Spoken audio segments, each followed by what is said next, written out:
여러분 안녕하십니까? 오늘 월요일에 닭간다 시작을 해보도록 하겠습니다. 오늘 진행을 맡은 경민정이고요. 고수들의 정치해부쇼 닭간다는 평일 매일 오전 10시 30분 여러분을 찾아뵙고 있습니다. 점점 많은 분들이 함께 해주고 계셔서 너무나 감사드리고 오늘 날씨가 비가 오면서 갑자기 조금 추워지는 그런 느낌이에요. 감기 조심하시면서 건강에 유의하시면서 오늘도 아주 재미나게 정치 이야기 풀어보도록 하겠습니다. 진짜 만나 뵙고 싶었던 분들 오늘 다 모셨는데 제가 월요일을 김기욱 앵커와 격주로 진행을 하다 보니까 이 세 분의 조합을 처음으로 만나보는데 너무 반갑습니다. 자, 한 분 한 분 소개해 드리도록 하겠습니다. 김유정 전 민주당 의원, 김종혁 전 국민의힘 최고위원, 이동훈 개혁신당 수석대변인 어서 오십시오. 안녕하세요. 네, 반갑습니다. 와, 그야말로 정치계에서 존경하는 선배님 세 분을 다 모셨네요. 어서 오십시오. 오늘 날씨가 추운데 어떻게 잘 오셨습니까? 네, 저는 아주 딱 좋았어요. 아, 그래요? 그 더웠던 여름 생각하니까 네. 오늘 날씨가 아주 좋았습니다. 명절은 잘 보내셨고요? 잘 보냈습니다. 예, 명절은 주로 뭐 하시나요, 요새는? 저는 주로 달리기 하면서 보냈습니다. 제사 모시거나 그건 뭐 당연히 하는 거고. 당연히 러닝을 주로 하시나 봐요? 예, 뭐 좋아합니다. 우리 수석님은 어떠셨어요? 뭐 저는 뭐 고향 갔다 와가지고요. 예. 바쁘게 좀 보냈습니다. 부산? 대구입니다. 대구. 대구. 대구면은 제사를 좀 지내시는 제사 편이- 지내죠. 제사 네, 지내시죠? 네, 여전히 지내고 있죠. 네, 제사 지내실 때 귤은 제사상에 올리십니까? 올리죠. 귤도 올리죠. 귤도 예. 올리죠. 귤 올리실 때 보통 조상님들이 어떤 귤을 좋아하세요? 글쎄요, 그것까지는 모르겠고요. 그러니까 조생귤 좋아하잖아요. 요즘 나오는 귤들이 아주 맛있더라고요. 그래서 아, 이거 앞에 쌓아놓은 거 이거죠? 맛있어요. 먹어봤어요. 맛있어요. 예. 일단 오늘 국감도 있고 해가지고 네. 뭐 현안을 빨리 들어가 보고 싶지만은 여러분께 이 맛있는 귤을 좀 소개해드려야 돼서 한 개씩 좀 까서 드셔보세요. 네, 좋습니다. 이게 깜짝 놀랐어요. 제가 최근에 이거는 제 실화로 저희 울산의 아파트 옆에 있는 마트에 가서 대형 마트에 가서 귤을 샀는데 망했어요. 너무 맛이 없는 거예요. 반쯤 이렇게 하얗게 얼어 있는 거예요. 왠지 덜 익었다고 해야 되나? 망하고는 와, 귤 먹으면 안 되나 보다 그랬는데 제가 아침에 와서 이 귤을 앉은 자리에서 10개를 먹었어요. 너무 맛있는 거야. 맛이 어떠신지 좀 한 번씩 이야기 좀 해주세요. 드신 분부터. 귤이 그러니까 제일 문제되는 게 음. 시면은 네. 잘 못 먹잖아요. 네. 그리고 또 그렇죠. 너무 안 달면 네. 이건 뭐지 껌 씹나 뭐 이런 생각이 드는데 음. 안 쉬고 다네요. 그렇죠.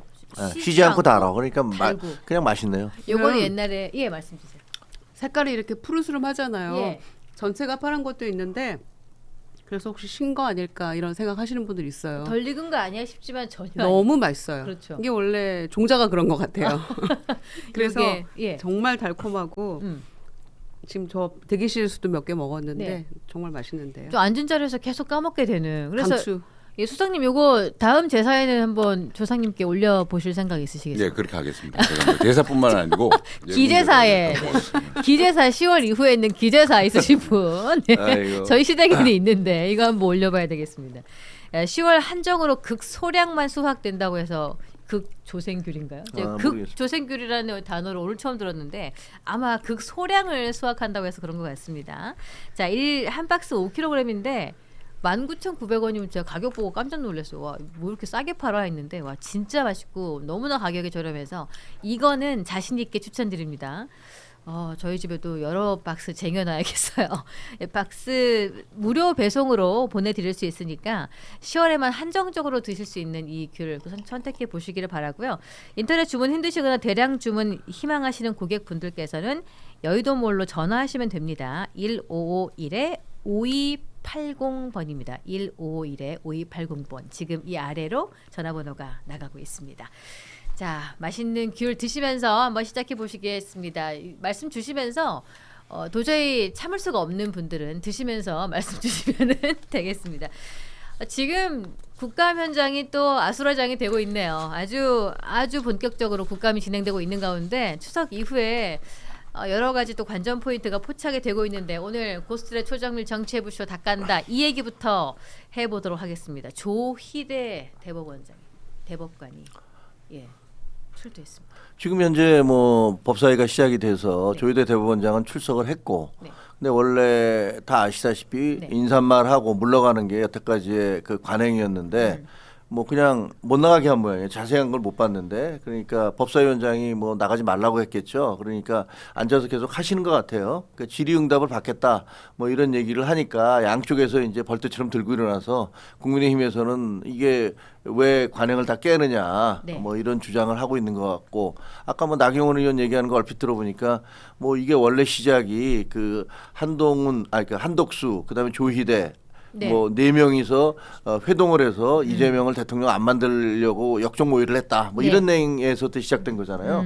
그럼 거기 당시에 그 보도했던 사람들, 그 열린공감 TV와 그 관련자들을 왜 안 부르느냐, 뭐 이런 얘기들 하면서 막 공방이 벌이고 있는 것 같아요. 근데 네. 개인적으로는 민주당이 저렇게 하면 저게 도움이 될까 싶어요. 예를 들면 대법원장한테 계속 물어볼 거 아니에요. 근데 재판에서 이루어졌던 일을 물어볼 수는 없어요. 네. 그럼 도대체 뭘 물어볼 거지? 그렇죠. 만났습니까? 네 명이서? 그 민주당이 어떤 도움이 될까요? 지금 좀 걱정스러운 상황이 펼쳐지고 있는 건데 어떻게 보세요? 근데 이제 뭐 기관증인 아니고 일반증인으로 일단 채택을 해서 증인 선서도 받고 질의응답도 하겠다라는 게 이제 법사위 네. 판단입니다. 지난번 그 9월 30날 청문회는 사실상 별 성과 없이 끝나고는 말았는데 네. 그게 이제 이번 오늘 국정감사를 기약하는 그런 청문회였다라고 이제 볼 수밖에 없는 거죠. 네. 그래서 오늘 어차피 출석은 하는 거니까 차제에 그날 청문회에서 궁금했던 부분들을 조금 질문하겠다라는 취지인 것 같아요. 그런데 지금 조희대 대법원장은 질의응답에는 응할 수 없다. 그리고 그 법원의 어떤 독립이라는 측면에서 취지에 맞지 않다. 이제 이렇게 답변들을 하고 있는 것 같아요. 네.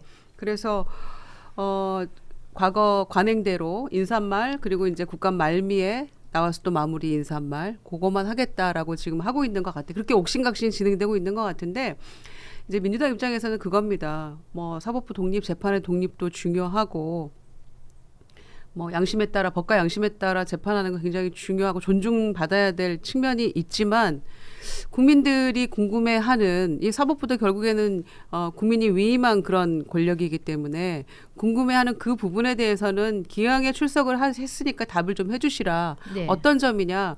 그러니까 민주당에서 뭐 재판의 시시비비 왜 유죄 취지 파기환송을 했느냐 그 재판 내용 가지고 따지겠다는 건 아니에요. 네. 만약에 그렇게 하려고 하는 민주당의 법사위원이 있다면 저도 그거는 반대입니다. 그거는 재판에 관여하는 거라서 안 되는 거고요. 어떤 부분이냐 하면 왜 이례적으로 법원 내규도 어겨가면서 그렇게 빨리 결정을 내렸는가라는 부분에 대해서 설명은 좀 필요하다는 거죠. 그런데 그거는 그 네. 사법부 내부의 법관들도 그거는 좀 설명이 필요하다. 혹은 유감 표명은 해야 된다라는 내부의 목소리도 있었습니다. 그렇기 때문에 민주당이 전혀 근거 없이 그냥 이건 억지 피우는 건 아니고요. 그런 점에 대해서는 설명할 필요는 있겠다. 4인 회동설에 대해서 득달같이 본인 입장문 냈잖아요. 그건 아니다라고. 예. 그러니까 입장을 낼 수 있는 분이었잖아요. 그럼 이 부분에 대해서도 지금 심지어는 조희대 대법원장 사퇴론이 더 많은 거 아닙니까? 여론을 보더라도 사퇴론이 사퇴하지 말아야 된다 보다 높은 그런 상황에서 정말 궁금해하는 이 지점에 대해서 이게 대선 개입의 의도가 진짜 없었느냐 이 점에 대해서 물어보겠다는 거예요. 이 부분 민주당은. 이동수 어떻게 보세요? 먼저 일단은 이제 오늘 이제 국정감사가 이제 시작이 네, 됐어요. 그렇죠. 시작이 됐는데 사실 뭐 오늘 뭐 도하신문들 일면 보면은 미국하고 중국하고 지금 다시 이제 갈등이 점화되고 있다. 그런 얘기들이 이제 일면을 장식하고 있고 우리나라 같은 경우 지금 관세 협상 한미 관세 협상이 안 돼가지고 이제 그 불확실성 때문에 예. 기업들이 굉장히 애를 먹고 있는 상황인데 지금 국정감사라는 것이 시작이 됐는데 사실 이렇게 조희대 법원장 문제 뭐 중요한 문제일 수도 있겠습니다만은 계속 몇 달 동안 이어져 온 이런 공허한 정치 공방 가지고 또 국정감사가 시작이 됐어요. 그래서 아마 뒤에 좀 얘기를 할 수 있을지 모르겠지만은 김현지 부수실장 뭐 출석 가지고 또 국정감사가 마지막 운영이까지 이어질 것 같은데 이런 식 국정감사가 이렇게 과연 무슨 의미가 있느냐 일단 이런 생각이 든다는 말씀 좀 드리고요. 우리 김유정 의원님 말씀하신 거 뭐 일리가 있는데 제 생각은 그래요. 그러니까 조희대 대법원장 같은 경우에 네. 늘 그 선거법 재판에 대해 가지고 633 원칙을 누구보다 강조해왔고 빨리 그 재판 진행해야 된다라고 해왔던 사람이에요. 그러니까 이번 지난 5월 1일 날 파기환송 이전에도 그래서 2심 자체가 계속 거의 4년 동안 끌어왔던 부분들이 예. 문제였던 거지. 조희대 대법원장이 이 선거 전에 뭔가 그 피고인 이재명 후보에 대한 어떤 법원의 판단이라는 것들을 내려줘야 된다고 했던 부분들이 저는 그렇게 뭐 이렇게 빨리 뭔가 정치적 의도를 가지고 했다라고 보지는 않습니다. 그리고 또 두 번째 중요한 대목이 뭐냐면은 이 판단 자체가 대법원 전원 합의체의 판단입니다.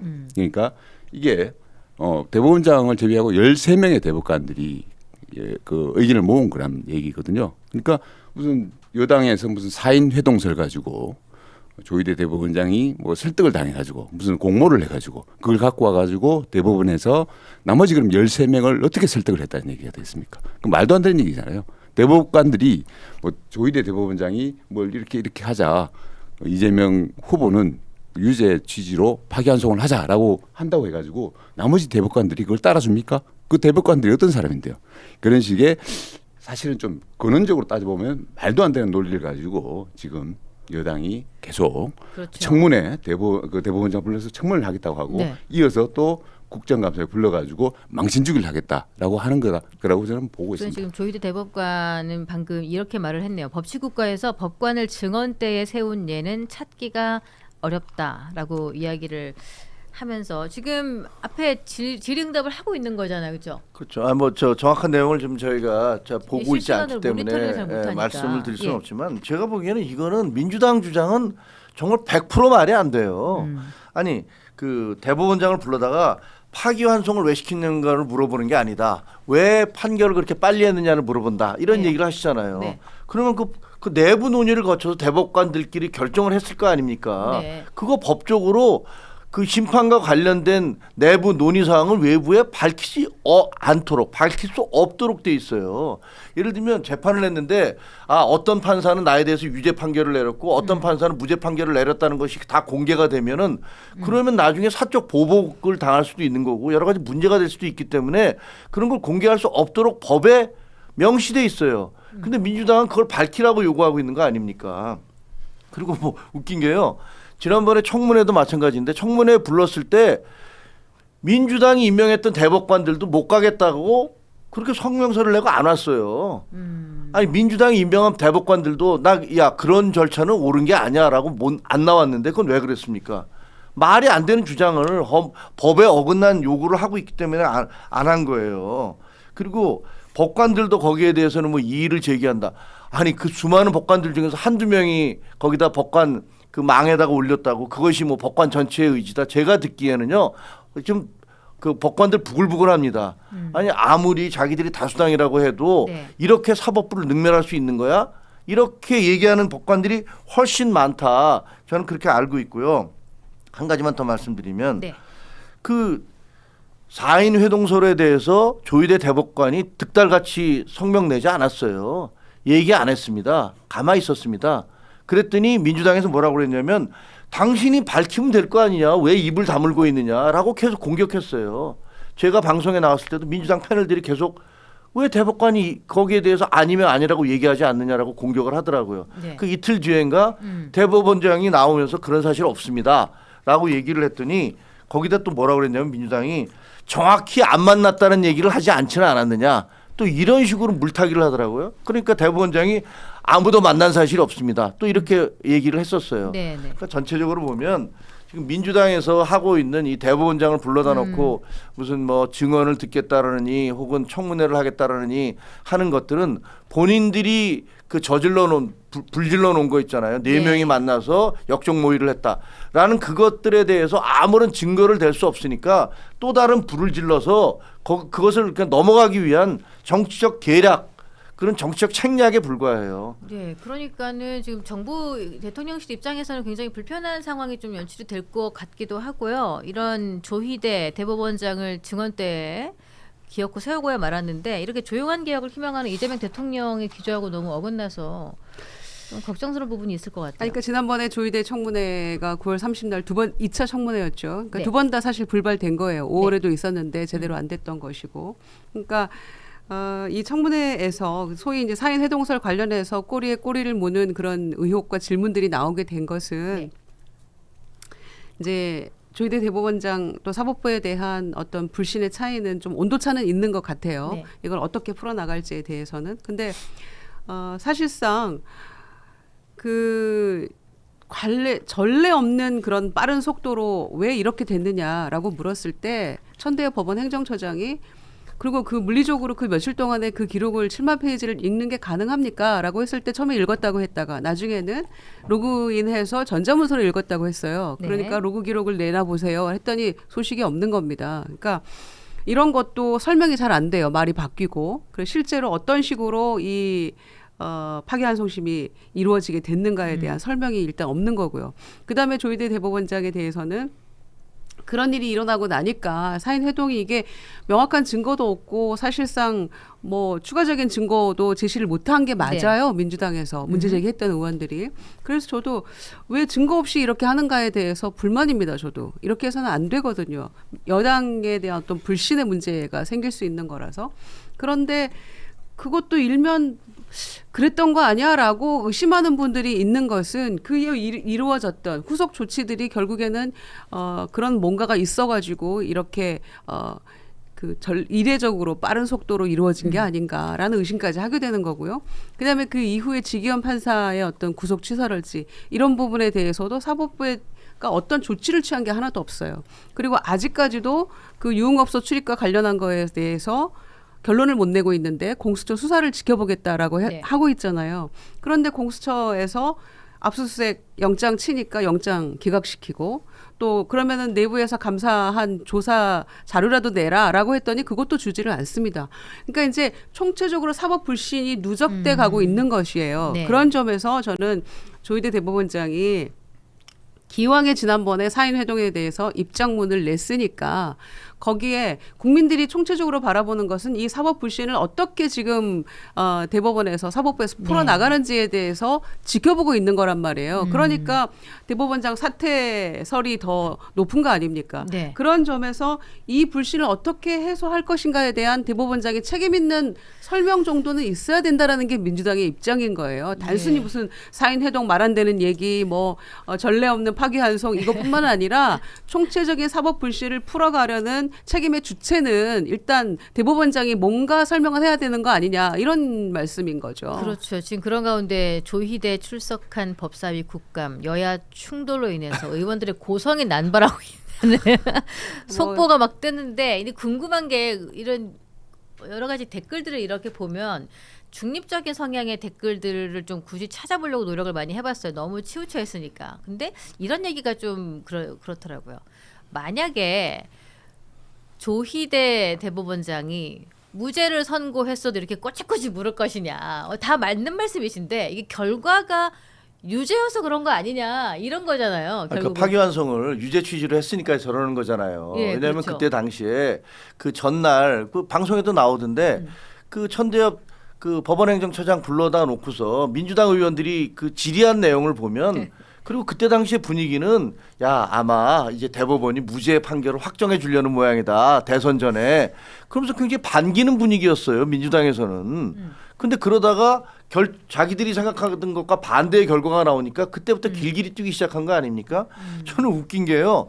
민주당은 사법개혁 얘기를 해요. 네. 근데 진짜 개혁돼야 될 건 입법부 아닙니까? 국회 아닙니까? 아니 자기들은 무슨 대한민국에서 모든 정의를 독점하고 있고 나머지 그 사법부라든가 행정부 전부 다 죄인입니까? 그거 아니거든요. 대한민국에서 국회의원들에 대한 어떤 지지도 그 신뢰도가 법관들보다 높습니까? 여론조사가 그렇게 좋아하시는데 여론조사 해보시면 알 거예요. 우리 대한민국 사람들이 국회를 어떻게 생각하는지 본인들이 하는 거는 전혀 얘기를 안 해요. 아니 그 입법부에 대한 불신이 뭐 민주당에 국한되는 문제는 아니잖아요. 아 그렇죠. 그러니까 입법부 전체에 마찬가지예요. 대한 예, 불신은 맞습니다. 그러면 정치인들에 대한 신뢰도가 가장 낮은 건 누가 모르는 게 아니고 주지의 사실 아닙니까? 예, 그렇습니다. 그런데 제가 그 궁금한 거는 네. 자 대법원장이 왜 파기환송심이 대법원에서 그렇게 빨리 이루어졌느냐에 대해서 그걸 물어봐야겠다. 그러니까 증인도 채택하고 청문회로도 오고 이렇게 얘기하는데 자 이재명 대통령이요 지난번에 트럼프 대통령 만나고 나서 뭐라고 그러셨냐면 합의문을 쓸 필요가 없을 정도로 완벽하게 우리는 일치를 했다. 이런 얘기를 했습니다. 그렇게 됐습니까? 그 다음에 어떻게 됐습니까? 그 다음에 지금 이 갈등이 계속되고 있고 합의문을 둘러싸고 미국이 우리한테 압력을 가하고 있고 그 다음에 결국은 그때 합의문을 못 썼던 것이 그냥 덮어놓고 왔기 때문에 그런 거였구나라는 게 확인되고 있잖아요. 그런데 그때 뭐라고 그랬습니까? 합의문을 쓸 필요가 없을 정도로 완벽한 그런 그 회담이었다라고 대변인이 그렇게 얘기했어요. 그러니까 대통령의 그럼 워딩은 아니었고. 그러니까 이거 어떻게 됩니까? 이거 그러면 대변인의 이거 다 그 불러야 워딩- 됩니까? 아니 그래서 대변인의 증인 채택해서 이 사람에 대해서 다 이거 그러면 이 결정에 대해서 대통령실이 왜 그러면 이것을 그 다음에도 정정하지 않았느냐를 놓고 대통령 책임져라라고 민주당 같은 그러겠네요. 그렇게 하지 않겠습니까? 필요하면 대변인 불러서 운영위에서 불러서 대통령 나오셔야죠. 국감하시면 그러면. 되죠 뭐. 대통령 이동수 도 나오셔서 보시기에는 어떠신지 얘기하세요. 의견 좀 주십시오. 지금 두 분 말씀이 격화되고 그 있는데. 원래 이제 국정감사라는 게 예. 지금 보면은 늘 대법원장한테 질의하지 않잖아요. 왜 법원 행정처장에 대해서 질의하고 응답하잖아요. 왜 그러냐면은 이거는 그 국정감사라는 게 그 재판의 내용 가지고는 물을 수가 없어요. 사실 그 법 위반이거든요. 헌법 위반이에요, 사실은. 근데 사실은 법원의 행정에 대해서 질문하고 답하는 거거든요. 근데 지금 그 여당에서는 자꾸 재판의 내용, 그러니까 왜 이재명 대통령한테 유죄 취지 파기환송을 했냐, 그걸 물으려고 하는 거거든요. 이거는 진짜 헌법 위반이고 법률 위반이라는 점을 일단 분명히 좀 말씀을 드리고, 그리고 사실 국민들 보시기에도 그렇지 않습니까? 그 김현지 부속실장은 여당에서 어떻게든 안 부르려고 그러고 꽁꽁 숨기려고 그러고 있고, 근데 조희대 대법원장 그 상권 분립이 엄연히 우리나라의 원리인데 그런 상황에서 조희대 대법원장을 부르겠다는 것 자체가 그런 이미지가 어떻게 보여질지 여당에서 굉장히 좀 무리수를 두고 있다라는 생각이 들고, 왜 그러면 이런 무리수를 자꾸 여당이 두느냐, 저는 두 가지 측면이 맞물려 있다고 봐요. 그러니까 먼저 이제 이재명 대통령이 사실은 피고인 신분 아닙니까? 아직 재판이 홀더돼 있다고 하지만, 그러니까 선거법 위반 같은 경우에 여전히 재판을 멈춰 있지만 재판 중인 거예요. 이런 상황에서 조희대 그 대법원장을 비롯한 그 대법원에서 어떤 결정을 내리느냐가 상당히 중요한 의미를 가질 수가 있거든요. 그런 면에서 이런 사법 리스크에 대해서 범여권 차원에서 대통령실 차원에서도 굉장히 좀 걱정을 하고 있는 것 같고, 그런 것들이 반영이 돼 있다고 저는 보고요. 두 번째는 또 이제 뭐냐면은 여당 내에서 법사위, 특히 법사위 의원들이 튀기 좋아하는 분들이 워낙 많다 보니까 이 기회를 그냥 넘어갈 수 없는 거예요. 오늘도 보시면은 저 국정감사 보시면은 서로 지금 그 무대가 펼쳐졌기 때문에 나와가지고 나서가지고 자기 목소리 낼라 그럴 거예요. 그러니까 지금 법사위 이제 국감장이 뭐냐면은 쇼츠를 찍기 위한 의원들의, 여당 의원들, 특히 여당 의원들이 쇼츠를 찍기 위한 경연장이 아마 되지 않을까. 오늘 하루 종일 자기 목소리 내고 그런 걸 하려고 그럴 거예요. 그리고 두 가지 측면에 맞물려 가지고 지금 여당이 좀 무리수를 두고 있다. 저는 그렇게 보고 있습니다. 아무튼 국감 첫날 법사위가 이렇게 주목받는 거는 굉장히 보기 드문 현상입니다. 그 법사위는 조금 약간 상원 같은 느낌으로 굉장히 좀 품격 있게 많이 갔었는데 어느 순간부터 그렇게 되지 못하고 있는 것에 대해 저도 조금 비판할 수밖에 없고요. 아까 말씀드린 것처럼 재판 내용 가지고 의원들이 만약에 따지고 왜 이게 유죄 취지냐, 왜 이렇게 따지면 민주당이 패착입니다. 아까 말씀드린 것처럼 그 재판의 결과 가지고 얘기를 하면 안 되고요.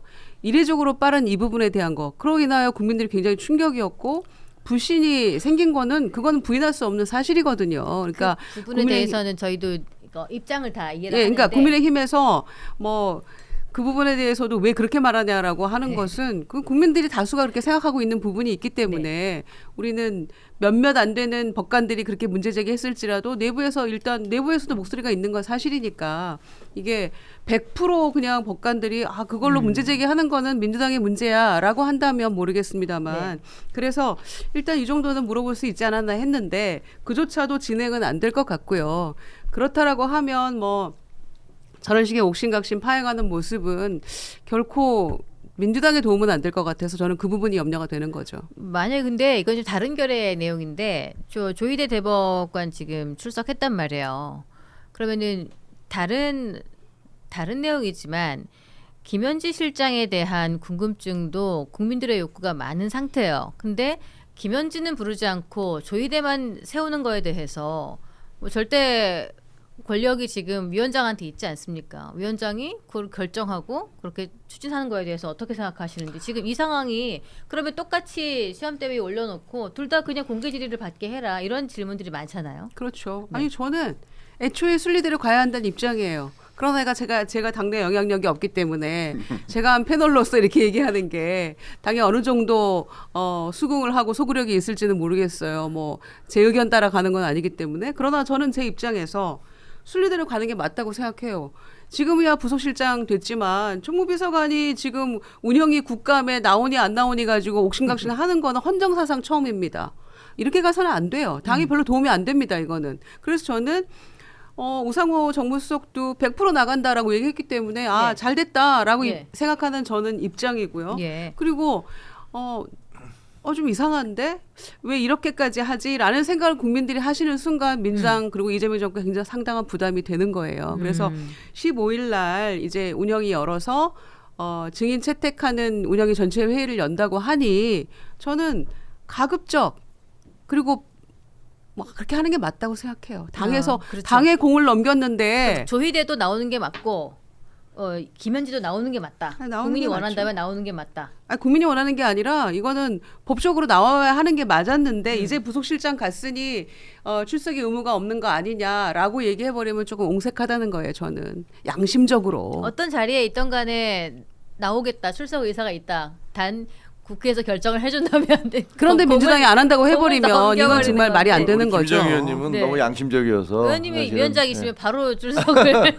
아니 근데 시킬 텐데. 그 김현지 씨에 대해서 이제 웃기는 일이 계속 벌어지고 있잖아요. 네. 처음에는 안 내보낸다. 비서실장 나가니까 그 사람 왜 나가야 되냐. 그랬다가 야 도대체 비서실장보다 위야 그 사람이? 뭐 이런 얘기 나오니까 아니야 나갈게. 또 이렇게 입장을 바꿨다가 예. 나간다고 해놓고서 인사를 했어요. 그래서 부속실장으로 보냈어. 그러니까 야 부속실장으로 보낸 거 보니까 부속실장이 여태까지 나와본 적이 없으니까 네. 안 내보내겠다는 거지라고 또 비난이 쏟아지니까 우상호 정무수석이 100% 나간다 이렇게 예. 얘기를 했어요. 근데 며칠 지나더니 또 김병기 원내수석이 야 그 정쟁을 만들기 위해서 부르는 건 우리가 응할 수가 없다. 네. 또 발을 빼고 있어요. 왔다 갔다 도대체 이 김현지라는 한 사람을 놓고 그 민주당 전체가 그리고 네. 대통령실이 이렇게 김현지를 중심으로 돌아가는 것 같아요.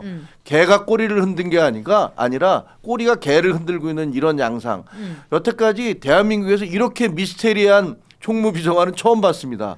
학경력 뭔지 아무것도 모르고 도대체 어떻게 살아왔는지 잘 몰라요. 그런 사람을 국민 세금으로 계속 돈 내가면서 월급 주고 있고 그 국가의 가장 중요한 그렇죠. 결정 사항이 있는 어. 대통령 부속실장으로 앉아 있으면 이게 정상적인 건지 저는 묻고 싶고요. 아니 합격력은 뭐 다 드러난 거 아닙니까? 아니 근데 이제? 그런 정도가 아니고 제가 궁금한 좀 건 걸렸죠. 이거예요. 발표했는데. 김현지 씨 왜 안 나오는지 아세요? 안 나올 이런 논란이 벌어지는 건 이 사람이 뭐니까 그렇습니다. 그 있잖아요. 저 정청래 대표가 얘기했잖아요. 대법원장이 뭐라고 네가 뭔데 안 나와 이렇게 얘기하잖아요. 네. 근데 김현지 씨는 대법원장보다 더 높은 사람인 것 같아요. 더 모인 것 같아. 대법원장도 뭐니까 안 나와라고 얘기하는데 김현지 씨에 대해서는 목숨 걸고 사수하는 이유가 뭡니까? 이 사람이 뭐니까 그렇지. 근데 무엇 때문에 뭔지를 잘 모르겠어요. 아니, 근데 그 김현지 실장 관련해 가지고 국민의힘이 명분을 얻으려면 네. 운영에 출석해서 이 정권 출범하고 4개월간 총무비서관으로 일했던 그 부분에 대한 질문을 명확히 하겠다라고 원칙을 정하고 정리를 해야 됩니다.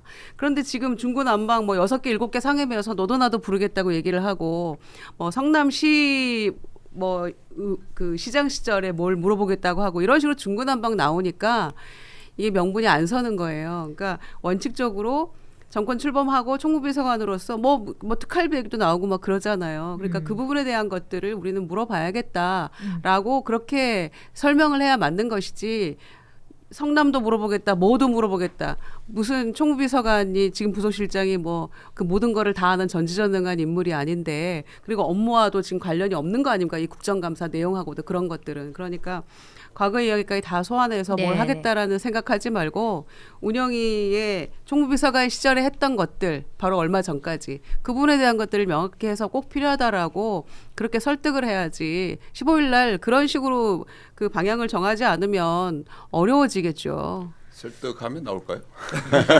아니 뭐 민주당을 설득하셔야 되는 거 아니겠어요? 아니 민주당은 지금까지 저 증인이나 참고인 나오면 그 해당 사항만 물어봤습니까?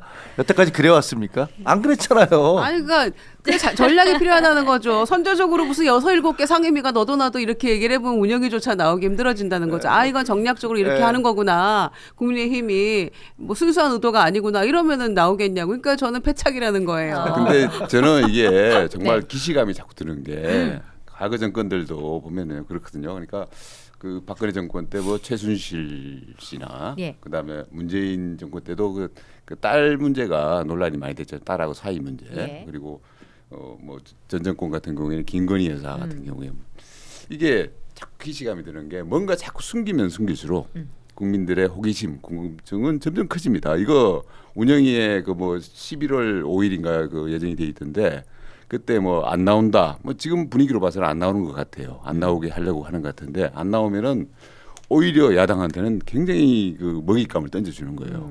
이거는 국민들은 이거 정말 알고 싶어하는 거예요. 이분이 뭐길래 도대체 이분이 뭐 어떤 영향이 있는 분이길래 이렇게 숨기려고 할까? 그러니까요. 그래서 그 궁금증이 폭발을 하게 됩니다. 그러면은 전 정권의 뭐 김건희 여사 문제라든가 이런 거 초기에 잘 진화해서 다투기면은 그냥 넘어갈 수 있는 문제인데 이게 그야말로 터졌다. 크게 그렇죠. 정권의 운명이 오락가락하는 그런 문제가 돼버리잖아요. 예. 그런 걸 미연에 저는 사실 지금 우상호 정부 수석이 어떤 마음으로 그렇게 했는지는 모르겠으나 지금 굉장히 좀 곤란한 입장이 돼가고 있지 않습니까? 100% 나온다고 했다가 지금 자기는 완전 거짓말장이가 돼버렸잖아요. 근데 만약에 네. 의지는 맞았을 거예요. 막상 탁 나오잖아요. 그러면은 국민의힘에서 뭘 질문하겠어요. 그러니까 어차피 질문은 뻔한 내용들이고 총무비서관 시절에 했던 네. 얘기들 묻고 그 밖의 것을 묻는다면 다수인 민주당에서 가만히 있겠습니까? 그래요. 말 안 되는 소리 왜 그런 걸 질문하냐라고 하겠죠. 그러니까요. 근데 왜 안 나오냐고요. 그러니까 그러니까 제가 묻고 싶은 거예요. 그 막상 딱 여기 좀 출석을 모셔보고 하면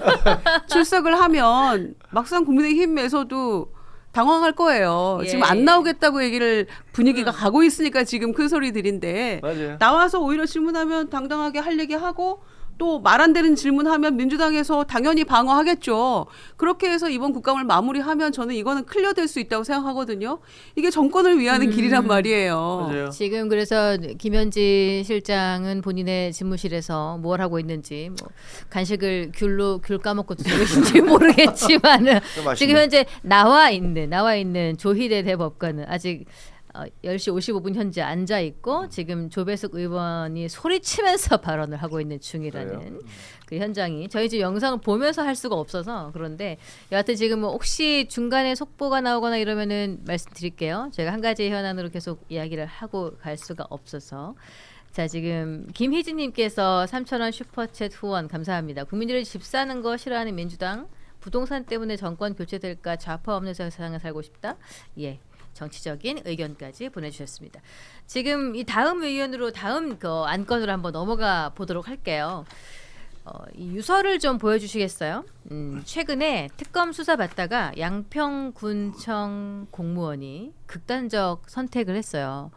유서로 추정되는 메모를 남기고 갔는데 이거는 야간에 수사받고 나와서 쓴 자필 메모고요. 메모인가요? 정확하게 말하면 예. 유서는 아니죠. 명확하게 네. 이건 메모인가요? 메모이고 네. 유서는 한 20페이지 된다고 하는데 유서는 아직 저희가 본 바는 없죠. 그렇군요. 이제 메모를 그 간단하게 몇 줄만 말씀드리면은 너무 힘들고 지친다. 모른다고 기억 안 난다고 사실대로 말해도 계속 다그친다. 계속된 진술 요구에 강압해 기억도 없는 대답을 했다. 진실 내용도 임의로 작성해서 답을 강요하였다. 이분의 그 생전에 그 메모 기록에 담겨진 내용인데 이게 국민의힘은 또 특검에 대한 특검법을 발의하겠다. 그 특검 위에 특검을 또 만들어내겠다는 정도로 또 강하게 맞서고 있는데 이 부분에 대해서 어떻게 보시는지 너무 무리한 수사를 하고 있는 건 아닌지 우리 이동훈 수석님 어떠십니까? 그러니까 이게 지금 뭐 메모 내용을 네. 보게 되면은 황당하지 않습니까? 그러니까 뭐 굉장히 협박을 하고 다그치고 그냥 회유 정도가 아니고 이거는 네. 그러니까 밤샘 심야 조사까지 했다는 거 아닙니까? 네. 그러니까 이분이 아마 그 피의자 신분이 아니고 참고인 신분으로 가가지고 그러다 보니까 변호인도 아마 대동을 안 하고 간 것 같아요. 참고인 신분으로 자기는 뭐 별일 아닐 거니 하고 갔다가 예, 수사관들이 뭐 좀 온 김에 다 하고 갑시다 이래가지고 뭐 심야 수사를 아마 한 것 같은데 그 과정에서 또 여러 가지 협박들 이런 것들이 있었던 것으로 보이고요. 지금 경찰이 유서를 공개 안 하고 있고 특검 조사 뒤에 숨진 양평군 공무원 유서 필적 감정을 의뢰한 상태고 유족들은 이렇게 얘기하죠. 숨진 공무원 20장의 유서 왜 유족에게 안 보여주냐. 유족에게까지도 안 보여주냐. 이렇게 얘기하고 있는 상태입니다. 이렇게 말씀하셨습니다. 그러니까 그 메모와 그 네. 유서를 열람을 했다고 하는데 유족들이 그 내용이 좀 대동소이하다 이런 보도도 나오던데 네. 그러니까 그 메모에 보면은 뭐 사실대로 말해도 다 그친다. 기억 안 난다고 하면 더 몰아친다. 이런 식의 이제 내용들이 적혀 있어요. 네. 이런 거면은 사실은 굉장히 강압적인 폭력적인 수사를 했다라고밖에 볼 수 없습니다. 그러니까 이분이 이제 극단적 선택까지 하신 분인데 네. 이런 내용을 거짓말로 써놓고 갈 리는 없을 것이고요. 그런 것들이 감안했을 때 지금 어떻게 보면은 이 특검 자체가 네.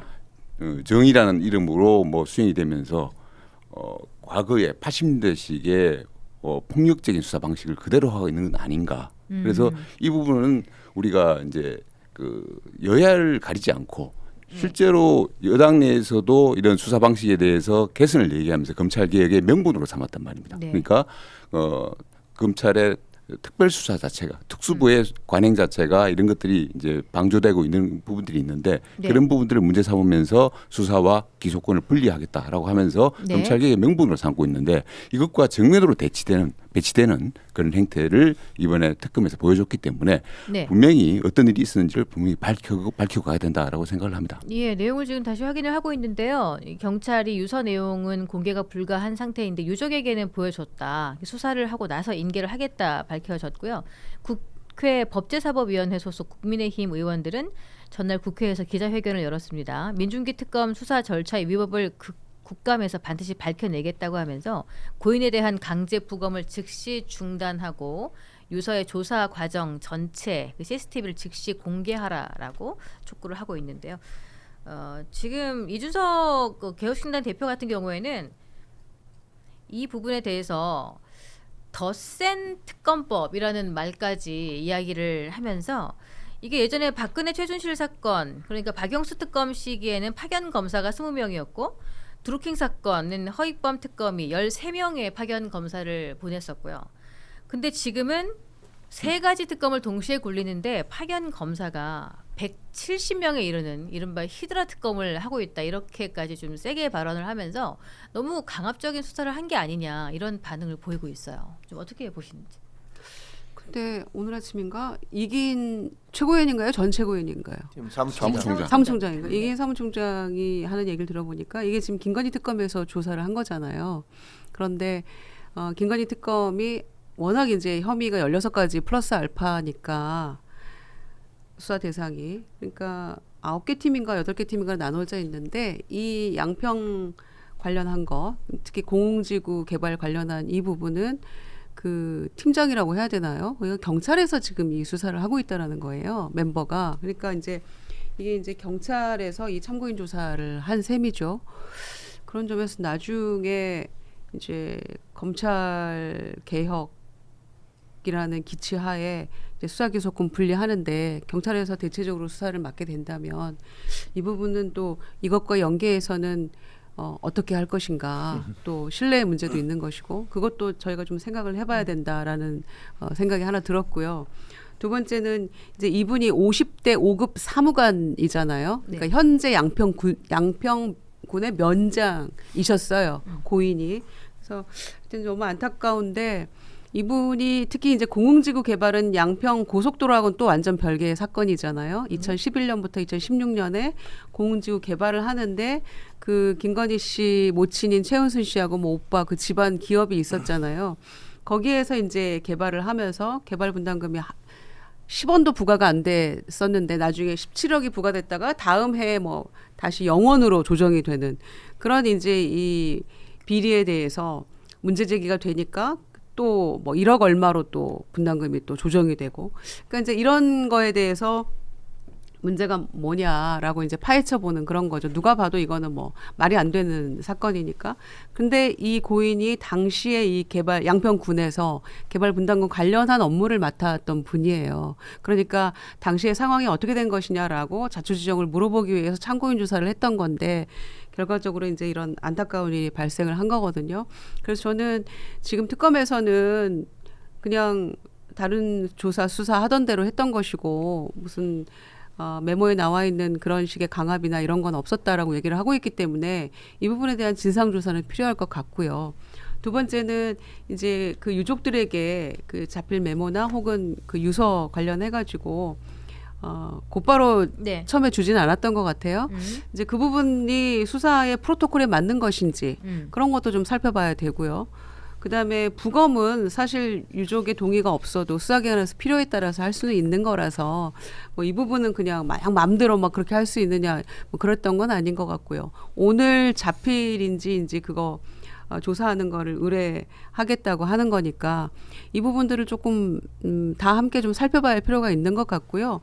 특히 뭐 특검에서 아니라고 하니까 이 수사 과정에서 CCTV 공개해서라도 좀 투명하게 과정과 내용을 밝힐 필요는 있는 것 같아요. 왜냐하면은 5점을 남겨서 특검 전체에 대한 수사의 어떤 신뢰도의 문제를 그 발생시키는 그런 방향으로 가서는 안 될 것 같고 또 국민의힘에 주장하는 대로 뭐 특검에 한 특검법 이게 이 특검법이 되겠습니까? 이거는 그냥 뭐 정치 공세에 불과하다고 생각하고요. 다만 의혹이 있어서는 안 되는 거죠. 그리고 중앙일보 보도한 걸 보니까 자필 메모에 나와 있던 내용이 상당 부분 그 단어들이 겹치는 부분이 네. 있다라고 얘기를 하고 있으니까 그런 부분들을 좀 소상히 살펴서 뭔가 무리한 조사나 수사가 없었는지는 조금 살펴봐야 된다고 생각합니다. 예, 그래서 너무 무리한 조사라는 것에 대해서 좀 공감하시는 부분들이 많으실 것 같아요. 내용을 사실은 자세히 잘 몰라서 네. 그 뭐 유서에 쓰신 분은 유서가 아니고 뭐 지금 유서는 따로 있고 그다음에 여기에 이제 진술서 비슷하게 자기 그 상황을 묘사한 그 글에 나온 걸 뭐 죽는 분이 뭐 그렇게 극단적 선택을 하면서까지 거짓말을 했을 거라는 생각은 들지 않아요. 그러니까 그렇게 분명히 본인이 느끼는 강도가 너무 억울하다, 심하다 이렇게 생각을 했을 수 있죠. 근데 그게 이제 받아들이는 사람에 따라서 또 다 다르니까 그걸 놓고서 우리가 그냥 일방적으로 이게 옳다 그르다라고 얘기하기는 쉽지는 않은데 네. 어쨌든 수사를 받고 나갖고 가서 그런 선택을 했으면은 이거는 수사기관이 뭔가 좀 뭐랄까 좀 강압적이었다는 그런 비난을 피하기는 쉽지는 않을 것 같아요. 그러니까 목숨을 버릴 만한 정도로 어떤 핍박을 또 압박을 가했다는 그런 거를 근데 좀 그거를 아예 배제할 수가 없어서 사람마다 다 네. 다르잖아요. 예. 사람마다 어떤 내성이 다르니까 어떤 외부의 그렇기는 자극이 하죠. 왔을 때 그걸 예. 어떻게 대응하느냐가 다 다르기 맞아요. 때문에 네.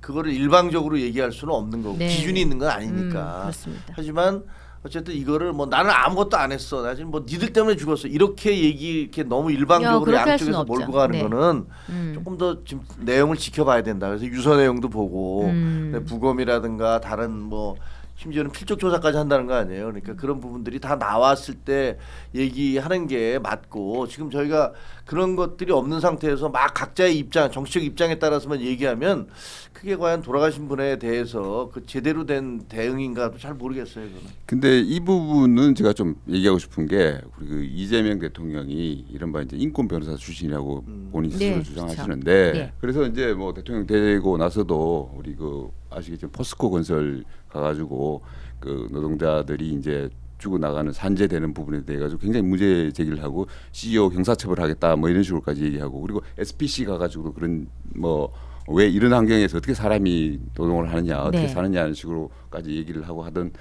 나름대로 인권에 대해서 그렇게 강조를 하시던 분인데 지금 이 문제 같은 경우에는 정말 수사를 받다가 참고인으로 가서 수사를 받다가 나와가지고 이렇게 강압적인 수사라고 메모를 남기고 그 극단적 선택을 하셨단 말이에요. 이런 사건이기 때문에 누구보다 인권에 대해서 신경을 쓰신다는 대통령께서 이 사건에 대해서 좀 나서가지고 철저하게 진상을 밝히라고 이재명 대통령께서 먼저 좀 나서가지고 하셔야 되지 않을까 싶습니다.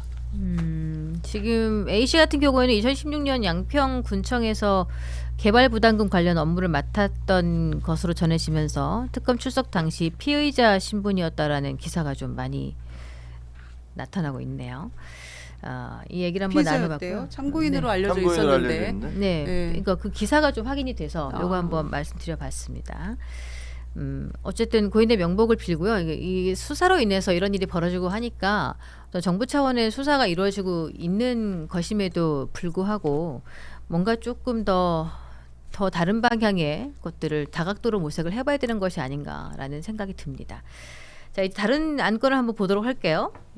이제 지방선거가 본격화되고 있지 않습니까? 내년이면은 지방선거 이제 오늘 10월이니까 한 8개월 정도가 채 남지 않은 상황에서 어떤 당에서 여야 어느 당에서 또는 다른 3당이 될 수도 있겠죠. 서울과 부산을 어떻게 사수하느냐 아니면 새로 또 탈환하느냐 이런 문제도 여러 가지 핵심 키워드로 떠오르고 있습니다.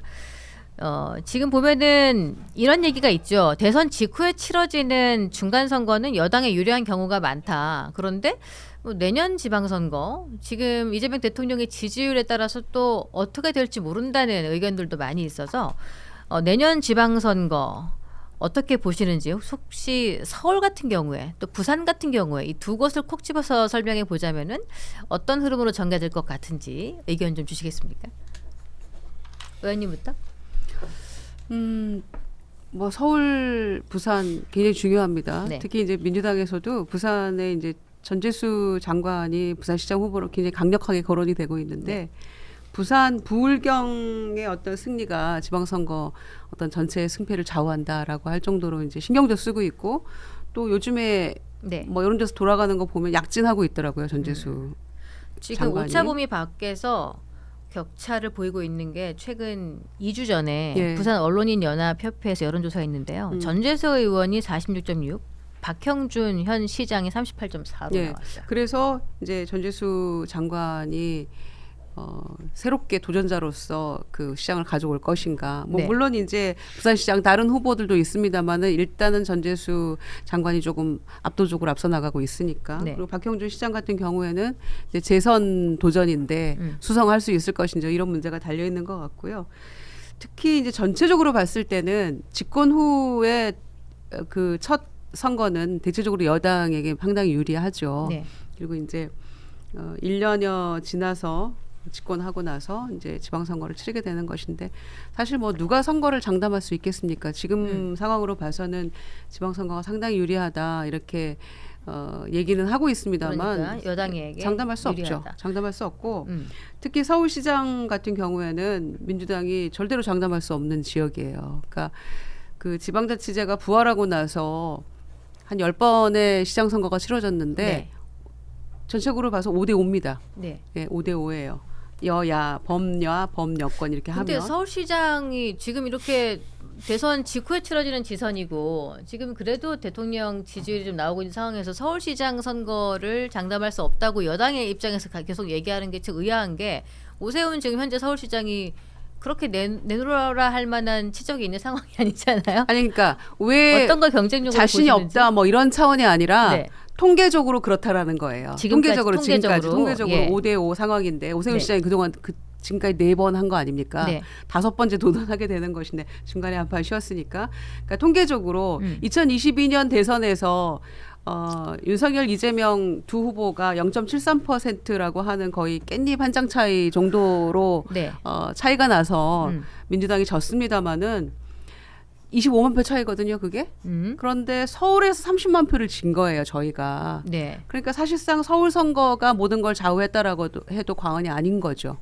그런 것이고 이번 대선에서도 저희가 김문수 후보하고 전체적으로 한 8.2% 이겼어요. 네. 이재명 후보가.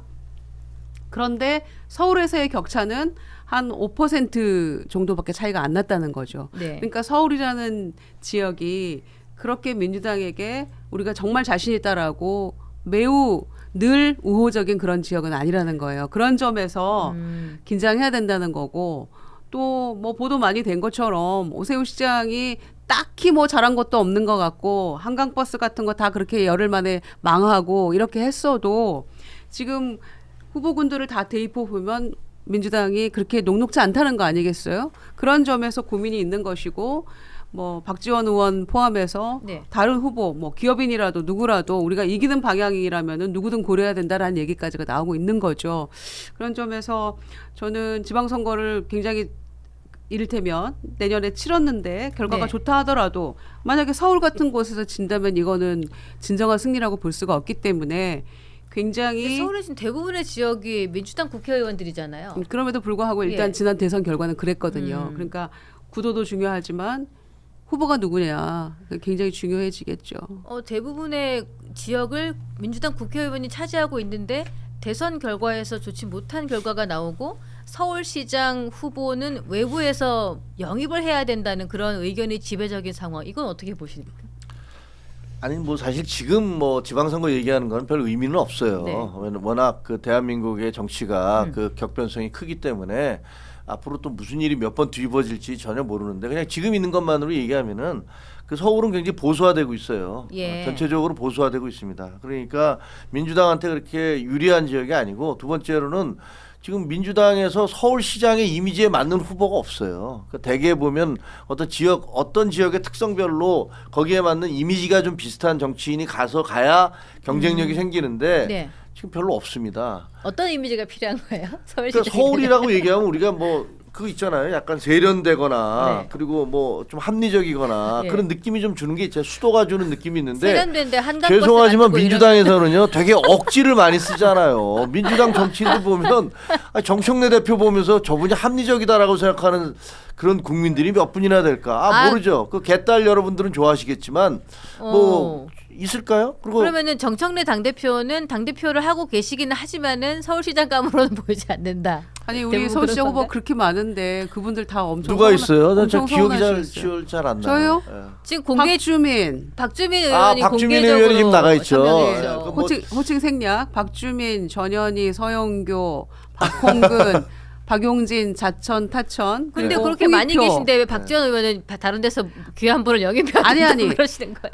영입해야 된다는 게 그게 당위가 아니고 네. 만약에 했는데 영농치 않으면 우리가 이기는 방향으로 가야 되니까 외부 인사도 고려의 대상이다라는 것이지 네. 외부 인사로 해야 된다는 게 지배적인 의견은 아니에요. 그거는. 아. 그러나 폭넓게 우리가 그 뭐라고 해야 되죠? 후보군에 우리가 그거를 완전히 배제하지는 말자. 예. 그러나 지금 준비하고 있는 후보들 같은 경우에는 굉장히 반발하겠죠. 만약에 경선 없이 외부 인사가 들어온다고 하면 경선 없이 가야 될 거예요. 아마 추대 형식이나 그렇죠. 영입 그렇죠. 형식으로. 영입으로 그런데 가겠죠. 이분들도 지금 다 선수 합하면 꽤나 되는 분들인데 가만히 있지는 않겠죠. 그러니까 그런 점에서 이게 쉽지 않은 그 후보 결정이 될 텐데 그러나 그 고려의 대상에서 하지는 말자. 왜냐 일단 선거는 이겨야 되니까. 뭐 그런 말씀인 거죠. 근데 어. 지금 보면은 네. 지난 그 문재인 정부 때가 네. 사실은 시기적으로 좀 비슷해요. 그러니까 그 정권이 출범을 하고 나가지고 그 다음 해에 지방선거를 했거든요.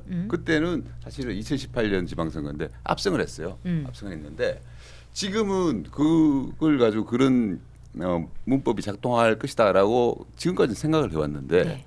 의외로 지금 아닐 것이다라는 전망들이 많이 나오고 있는 게 네. 이유가 뭐냐면 그런 거예요. 그러니까 그야말로 여당과 여권이 못 하고 있기 때문이에요. 그러니까 지금 보면은 그 강성이 너무 설치고 있고 그러다 보니까 중도층이 지금 민주당 이거 좀 견제해야 되겠네 이런 심리가 작동을 하고 있고 네. 또 한 가지가 이제 경제 문제인데 경제 문제가 굉장히 녹록지 않을 것이다. 지금 한미 관세 협상 문제라든가 이런 것들 때문에 맞물려 가지고 내년 초에 어떻게 돌아갈지 모른다. 그리고 부동산 문제까지 서울의 뭐 집값 급등 이런 문제들이 이제 자꾸 부각이 되다 보니까 이런 것들이 맞물리면서 그렇지 않아도 서울의 밭은 좋지 않아요.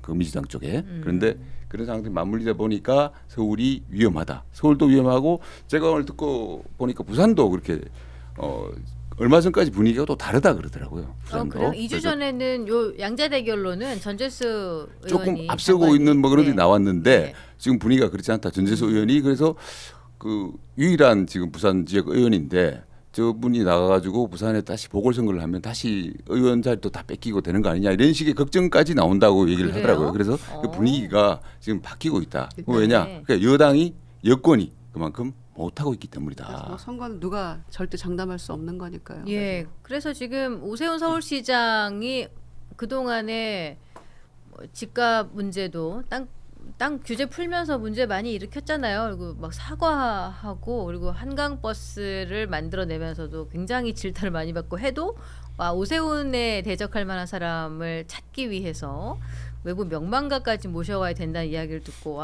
참 아이러니한 부분들이 발견되는데 자 그렇다면 이럴 때 보수 입장에서는 더욱더 뭐 소위 단도리를 잘해서 일본 말인가요? 단속을 잘해서 어떻게 될 수 있는 상황을 만들어 봐야 될 텐데 한간에 떠드는 얘기는 이런 게 있죠. 오철석 연대론이 부상하고 있다. 오철석이라 하면 오세훈, 안철수, 이준석 연대론이 부상한다. 뭐 천하람 의원은 이게 연대나 단일화, 당대 당과의 관계는 아니라고 선을 긋긴 하던데 이 오철석 연대론의 실체가 뭔지 설명을 좀 해주시겠어요? 누가 설명 주시겠어요? 그러니까 뭐 오세훈, 안철수 말씀하신 대로 네. 이준석인데 세 사람이 이제 다 친해요. 네. 먼저 오세훈 시장하고 이준석 대표는 굉장히 친하고 네.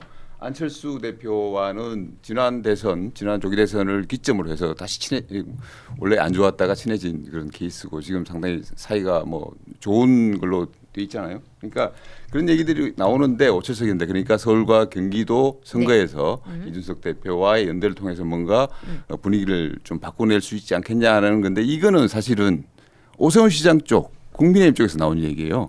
개혁신당에서 뭐 하는 얘기는 아니고요. 개혁신당은 어디까지나 우리는 선거에 대해서 우리도 광역단체장 후보를 낼 것이고 네. 기초단체장 뭐 기초의원 말할 것도 없고요. 그러니까 한 후보가 한 3,000명 정도가 필요한데 이런 상황에서 후보들의 그 출마 부담을 최대한 줄이는 그런 네. 방법을 찾고 있고 그래서 낼 것이고 광역단체장도 분명히 우리는 지금 영입 작업을 하고 있습니다. 그래서 제가 듣기로도 뭐 진척이 있는 걸로 알고 있는데 네. 오철석 연대라는 것을 물론 뭐 보수 내에서의 개혁적인 그룹과의 연대라는 것들을 네. 생각을 안 하는 바는 아니지만은 우리의 어떻게 보면은 가장 기본적인 원칙은 광역단체장, 서울시장과 뭐 이런 데도 좀 후보를 낸다 이런 네. 원칙을 가지고 있다는 걸 말씀을 드리겠습니다. 네, 지금 댓글이 푸른하늘님이 보수 패널도 좀 모시지 김종혁 패널님 외롭겠다. 안 외로워요. 보수 패널 아니신가요? 보수 보수 패널 패널인데. 아니신가요? 그러니까. 네, 근데 이렇게 말씀하셔가지고 아니, 그 너무 얘기- 합리적으로 말씀하셔서 보수를 안 보이시는 것 같습니다. 모르겠어요. 뭐 무슨 뜻인지를 잘 몰라서 저를 응원하기 위한 다른 분을 더 하라는 건지 뭔지 잘 모르겠습니다. 그냥 이게 그냥 농담삼아 하시는 말씀일 수도 있고, 자 좋아요. 그러면은 방금 우리 이동우 수석이 말씀하셨던 내용을 그럼 오철석 연대로 가면은 보수가 서울을 계속 지킬 수 있을까? 근데 솔직히 그거 지금 얘기하는 게 아무 의미 없어요. 의미 없어요. 준비는 그거 해야죠. 지금 얘기하잖아요. 6개월이면. 본인도 얘기하잖아요. 준비 그거 기간이잖아요 지금. 아니 그러니까 지금 말씀하시는 게 이동훈 수석도 지금 우리는 다 낼 거다. 예. 사람들 다 낼 거다 이렇게 예. 얘기하잖아요. 이게 두 개 뭐 합당이 되거나 이러면 모를까. 예. 그게 아닌 상황에서는 음. 지금 얘기하는 건 그냥 뭐 제가 보기에는 그냥 그렇게 그러면 크게 의원님 오철석 연대로 가면은 민주당에서 좀 긴장하는지 긴장을 왜 해요? 안 해요? 그러니까 그 억지로 만들어진 이름 같아요. 오철석 연대가. 그러니까 무슨 당대당 통합도 아니고 뭐 보수 연대의 의미가 있을 텐데 뭐 개별적으로 그러면은 뭐 선거 단일화를 하겠다는 건지 후보 단일화를 그건 선거 방법은 연대를. 모르겠네요. 그러니까 그건 예. 모르는 거니까 음. 말씀하신 대로 개혁신당에서 나온 얘기가 아니고 예. 오세훈 시장을 통해서라고 얘기가 나오고 있다. 오세훈 시장도 무슨 당과 협의가 된 얘기겠어요? 그러니까 저는 그건 아니라고 보고 국민의힘 당 차원에서 뭐 지도부가 서울시장 선거를 겨냥해서 이런 방향으로 가겠다라고 정한 바도 아닌 것이고 그래서 이거는 그냥 이제 소원해졌다가 친해진 사람들끼리 그냥 해보는 얘기인 것 같다. 저는 그 정도 생각하고요. 특히 이제 개혁신당도 뭐 고민이 많으시겠죠. 국민의힘이 인기가 없어도 반사이익도 지금 안 오는 것이고 또 특검법이랄지 그다음에 계엄 해제 결의랄지 이런 것들은 또 함께 발맞춰서 또 그 바른 편에 서서 목소리를 내기도 했었는데 지금 네. 굉장히 좀 어정쩡한 위치인 건 맞잖아요. 또 내부에서 탈당하신 분들도 있는 것이고 그래서 지방선거가 이제 소위 그 독자적으로 생존할 수 있는지 여부를 판가름하는 가늠자가 될 것이다라고 많은 사람들은 얘기를 하고 있죠. 지금 개혁신당을 바라보는 시각에서는. 네. 그런데 뭐 이렇게 연대하자 그러면 다시 그럼 국민의힘과 통합이냐 이런 얘기까지가 나올 수 그 연쇄적으로 나올 수 있는 거라서 네. 이게 뭐 오철석 연대라는 그 발원지가 어딘지는 모르겠습니다만은 아직은 시기상조인 것 같고 이게 뭐 당대당인지 그냥 개인 간에 뭐 일단 가까워진 사람끼리 말 통하는 사람끼리 한번 해보자는 건지 이게 정확하게 정의가 안 내려지는 그런 상황이어서 내년에 만약에 이제 1월에 지금 수순대로라면 12월 말 뭐 1월까지는 네. 내란 재판 1심 결과가 나올 거 아니에요. 네. 또 그런 지금 특검의 어떤 수사 종결, 그다음에 재판의 어떤 진행 과정 이런 것들도 상당히 선거의 좌우가 된다, 변수가 되기 때문에 그런 것들도 지금 이 오철석 연대에도 영향을 미칠 거라고 보기 때문에 예. 지금 뭐라고 결론 내리기는 어려운 근데 일들이죠. 최근에 여권에서 여권 유튜브 이런 채널도 그렇고 여권 전체적으로 이준석 개혁신당 대표를 좀 집중적으로 공격을 하고 이래요. 뭐 집중적으로 그런 공격인가요? 저도 궁금해서 보니까 뭐 어디 그런 부분 왜좀 예, 뭐 이렇게 댓글이 조금 안 좋은 악플들이 달리고 뭐 이랬던 것 같은데 예. 혹시 뭐 견제하는 거 아니냐 이 댓글이 있길래 뭐 그런 의견도 있다고 보십니까? 아니 만약에 악플이 많이 달리고 공격이 심화되면 그건 이준석 대표한테는 좋은 일 아니에요? 존재감 없는 것보단 나을 그거는 거니까. 공격 받는 입장에서 어떤지 안 받아봐서 모르겠습니다만. 근데 보니까 이제 뭐 정확한 내용은 네. 모르겠어요. 네, 친윤 네. 유튜브에서 뭐 그런 얘기를 하고 있고 그다음에 조희대 대법원장 관련해 가지고 얘기들을 한 거에 대해서 이준석 대표가 한 얘기가 있더라고요. 네. 재판을 계속 받으면 이재명 대통령이 재판을 받으면 조희대 대법원장 뭐 계속 볼 수 있다 이런 식으로 얘기를 했는데 사실 그건 맞지 않는 이야기죠. 그리고 대통령 대리 헌법 84조에 근거해서 지금 재판이 중단된 그런 상황인데 또 이재명 대통령은 조희대 청문회 이를테면 네. 거기에 대해서도 그때 당시에 9월 30일 날 청문회 결정하고 나서 당 지도부하고도 협의가 안 됐고 대통령실도 모르고 있더라라는 네, 네. 얘기가 나올 정도로 지금 성과 없는 이 청문회에 대해서는 심기가 편하지는 않은 상황이에요.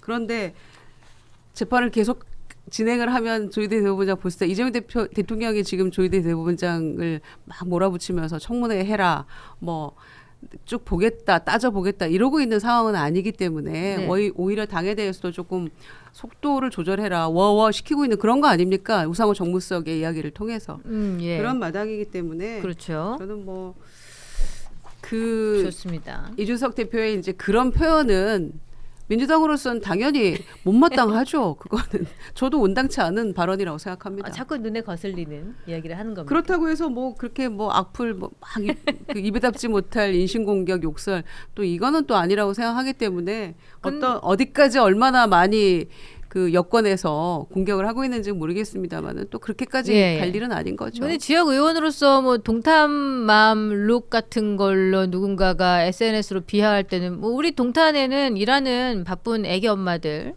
열심히 사는 엄마들이 훨씬 많다. 이렇게 비하하지 말라. 이런 댓글 달 수 있는 거 아니에요? 근데 그거 가지고 또 말이 많아가지고 그런 건 어떻게 보세요? 이준석 간단하게. 대표는 예. 이제 보수의 미래이기 때문에 네. 그야말로 여권에서 집중 공격하고 앞으로 더 험하게 아마 공격을 할 겁니다. 그거에 대해서 뭐 일희일비하지 않고 의연하게 대처할 겁니다. 아 그렇습니다. 대변인 다운 말씀이었어요. 감사합니다. 책에 써져 있는 책에 말 나오는 말. 책에 써져 제가 있는 나오는 거. 말씀. 근데 아까 그 저 개혁신당에서 탈당했다는 분이 허은하 대표를 말씀하시는 건가요? 뭐 호나 뭐 김용남 의원 포함해서 예. 막 탈당 뭐, 있었잖아요. 예, 대선 뭐, 즈음에. 그러니까 당에 많은 도움이 되고 있습니다. 그래요? 뭐 그렇다면 다행입니다만 큰 집이 자꾸만 작아지는 것 같아서 아까 예. 말씀드린 대로 반사이익도 엄청 가져오지 못하는 것 같아서 내부에 고민이 있지 않을까 제가 추정만 해봅니다. 그렇죠. 오늘 이 안건 한 3개 정도 사안 나누다 보니까 시간이 훌쩍 다 갔어요. 오늘 여러 가지로 이슈가 많은 날인데 한번 좀 지켜보고 저는 내일도 다시 진행을 하고 또 오늘 못지않은 분들과 함께 진행을 할 거니까 계속해서 닭간다 함께 봐주시기를 바라겠습니다. 귤 좀 드시죠. 한 번 더 드셔보세요. 다 까고 나서 가져가려고요? 다 까고 나서 귤도 깝니까? 제가 다 까드릴까요? 앞에 있는 거. 아니 앞에 있는 귤 가져가려고. 다 까드릴게요. 아직 갖고 가십니까? 점심 먹고 가져가시면서 먹어야지. 까드세요. 맞네, 이것도 까는 거네. 여러분 진짜 맛있어요. 이거는 저희 옆에 계신 패널 분들과 MC가 함께 보증하는 그 맛입니다. 극조생귤 많이 사랑해 주시기를 바라고요. 오늘 준비한 방송은 여기까지고요. 날씨가 많이 차갑고 비가 오고 그렇습니다. 안전하게 하루 보내시기 바랍니다. 고맙습니다. 또 뵐게요. 고맙습니다. 감사합니다. 네. 아.